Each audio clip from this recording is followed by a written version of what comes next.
İskəndər böyütdü. Nur üzü Kamilə ana, qaça-qaçda, qovva-qovda cəsarət öyrətdi ona.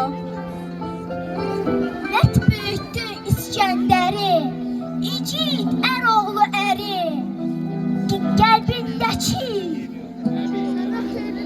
qov ürəyi, yurd ürəyi bir gün çatacaqdır sona.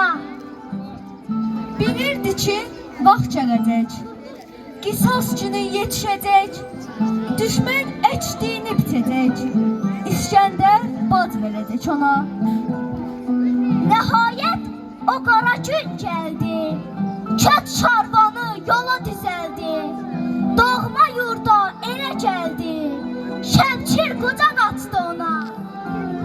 Vətən üçün hamısını, ana, özü, üç balasını, hazır idi can yarısını, qurban versin qana qana. İskəndər silaha sarıldı, düşmənin bağrı yarıldı, şınıqda baş kəndini aldı, bir gün çatacaqdır sona. Gürladı topların səsi, duyuldu türkün nəfəsi, sevindirdi hər bir kəsi, Topçu İskəndər adına. Gədəbəyin havasına, məlhəm oldu yarasına, alınmaz İskəndər qalasına, düşmən baxır yana yana.